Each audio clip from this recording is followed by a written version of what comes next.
배드민턴 코리아 11호 이번에는 오버헤드 스트로크에 대한 해부 이 편을 좀 준비를 했는데요.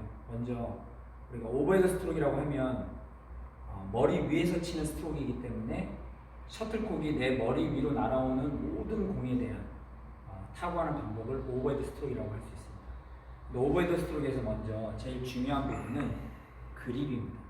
라켓을 어떻게 쥐느냐에 따라 손목을 쓸 수도 있고 손목을 쓰지 못하고 팔로 스윙할 수도 있으니까 그립이 굉장히 중요한데, 그립을 한번 보여드리면 기본적으로 우리가 라켓을 준비 그립이라고 하면은 이 검지의 이 부분이 그립의 넓은 부분에 닿아서 이렇게 쥐는 것을 준비 그립이라고 하고, 이거는 좌우의 이런 느낌을 가질 수 있게 되죠.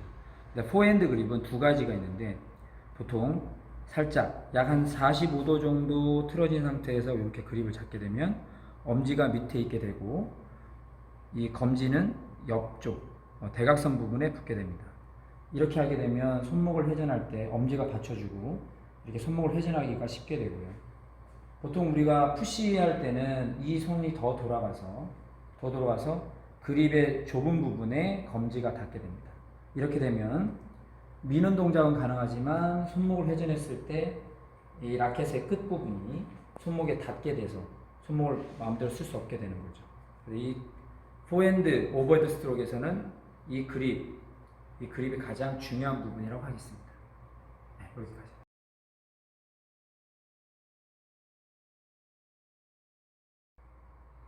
자, 그러면 그립을 이제 정확하게 알았기 때문에 그럼 그 다음 동작으로 어떤 동작이 필요하냐면 어깨와 그 다음에 팔꿈치 그리고 손목은 어떻게 움직여야 될지에 대한 부분을 한번 알려드리도록 하겠습니다. 손목은 우리가 흔히 레슨 현장에서 동호인분들이 가장 많이 연습하는 부분이 뭐냐면 이런 동작이죠. 이런 동작. 근데 자세히 보시면 이 동작은 손목을 회전하는 동작이 아니라 사실은 손목을 이렇게 꺾는 동작이죠. 옆에서도 보여드리면 이런 동작. 이러면 지금 이 근육의 움직임을 보시면 거의 근육이 움직이지 않습니다. 그렇기 때문에 손목의 움직임만으로는 사실은 정확한 파워를 내기 어렵고 스윙의 스피드를 높게 가져갈 수 없습니다. 그러면 손목은 회나라고 해서 이 전완근이 안쪽으로 이렇게 회전하는 이 운동을 하셔야 되는데, 그렇기 때문에 연습은 보시면 이것이 아니라 이렇게 연습하시는 것이 훨씬 더 중요하겠습니다. 이렇게 연습하시다 보면 지금 스윙의 손목의 가동 범위가 넓어지고 당연히 헤드의 스윙 스피드가 더 빨라지게 돼서 더 빠른 파워를 낼 수 있게 되는 것이죠. 이 상태에서 얘는 이렇게만 움직이고 결국 어깨는 앞뒤로만 움직이게 해서 팔꿈치가 이렇게 움직일 수 있게끔 만들어주는 게 중요합니다. 그러면 어깨는 앞뒤로 움직이고 팔꿈치가 타겟 방향으로 나아가면서 마지막에 손목의 회전을 통해서 타구를 하게 되면 이런 식의 스윙이 가능하게 되는 거죠. 이렇게 오버헤드 스트로크의 스윙을 하셔야지만이 스윙의 스피드와 파워를 같이 가질 수 있게 되겠습니다.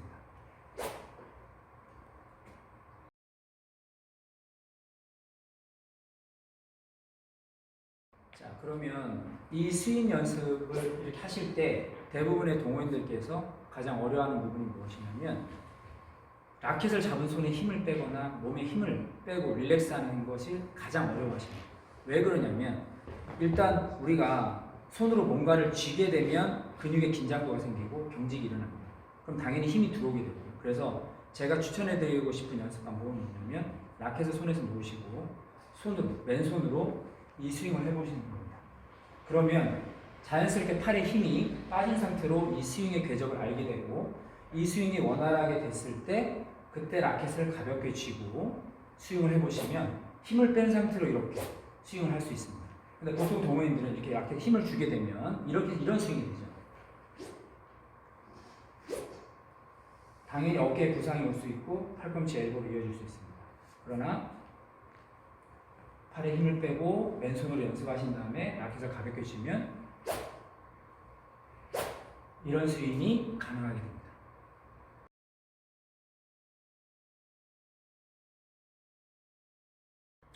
자, 이제 그립도 알았고 그 다음에 우리가 스윙을 어떻게 해야 되는지 알았어요. 그러면 셔틀콕을 타구를 해야 하는데 이 탑법은 어떻게 되는 거냐면 보통 동호인들께서 셔틀콕이 날아왔을 때 셔틀콕을 저쪽으로 상대방 쪽으로 멀리 보내거나 강하게 보내려는 마음이 강하다 보니 실질적으로 셔틀콕을 타고 하는 것보다는 저쪽에 초점을 더 먼 거리에 초점 맞추는 경우가 많습니다. 그렇기 때문에 실제로 스윙은 이렇게 되죠.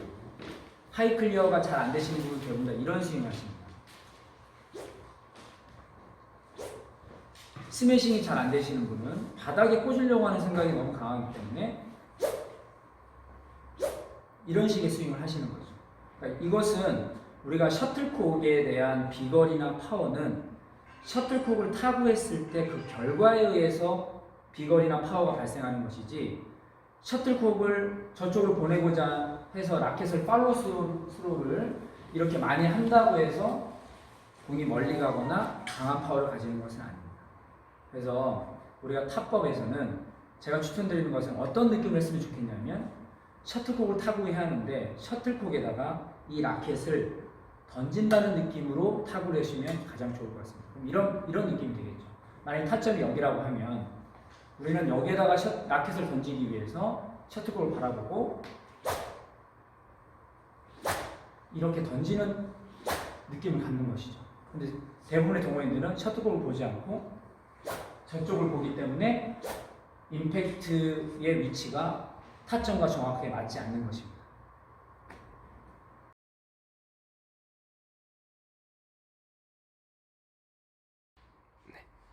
자, 그립, 그리고 그다음에 탑법, 그리고 어깨의 움직임, 이 모든 게 갖춰졌으면 이제 오버헤드 스트로크를 위한 기초적인 작업은 다 끝났습니다. 그럼 이제 오버헤드 스트로크를 어떻게 칠 거냐, 공이 어떤 상황에서 어떤 공을 어떻게 칠 건지에 대한 부분을 어떤 식으로 연습할 건지를 제가 좀 설명드리겠습니다.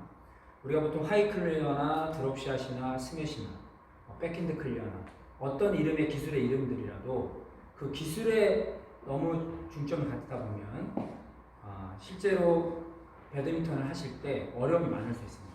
우리가 공을 단순히 높게 보내겠다, 아니면 바닥으로 보내겠다, 낮게 보내겠다, 앞에 떨어뜨리겠다 이런 느낌으로 이 배드민턴을 바라보는 것이 더 중요하다고 생각하고 오버헤드 스트로크를 전체를 우리가 만들기 위해서 저는 작은 동작부터 큰 동작으로 연습하는 것을 추천드립니다. 먼저 라켓은 이렇게 드시고 아까 말씀드렸던 것처럼 포핸드 그립을 잡아주신 다음에 팔은 이렇게 가볍게 들어주세요. 들어준 상태에서 먼저 이런 식으로 앞뒤로 스윙을 해봅니다. 좌우 어디든 상관없습니다. 팔은 계속 이런 식으로 움직여도 손목의 회전만 가지고 먼저 연습을 해주시고 그리고 나서 이게 좀 원활해진다 라고 하면 이제 팔꿈치를 앞뒤로 살짝 움직여 봅니다. 아까의 손목의 스윙은 그대로 유지한 상태에서 팔꿈치를 앞뒤로 이렇게 움직여주고요. 그러면 조금 더 스윙의 스피드가 또는 가동성이 넓어지면서 파워가 생기는 것을 느낄 수 있습니다. 여기에서 힘을 더 주고 싶으면 팔꿈치를 더 앞뒤로 크게 움직여보면 손목의 회전은 그대로 유지된 상태에서 팔꿈치만 앞뒤로 움직여줍니다. 그러면 파워는 더 늘어나고요. 여기에서 파워를 더 높이고 싶으면 허리의 회전까지 같이 쓰면서 해줍니다. 스윙은 역시 동일하게 아까 똑같은 회전 스윙을 하게 되는 거고 손목의 회전을 쓰는 거고 여기에서 나는 더 힘을 더 주고 싶다. 이제 이게 정말 이제 익숙해졌다라는 생각이 드시면 오른발을 뒤로 빼고 한번 스윙을 해봅니다. 허리, 오른발 이런 식으로 스윙을 해보고요. 그럼 아까와 동일한 스윙이 점점 커지면서 파워가 높아지는 것을 느껴질 수 있고 여기에 나는 이제 더한 파워를 내고 싶다. 그러면 이제 체중의 이동을 해줘야 되는데 그럼 오른발을 디뎠을 때 왼발을 살짝 들고 중심을 잡은 상태에서 스윙을 해주면 이렇게 오버헤드 스트로크가 완성이 되는 것입니다.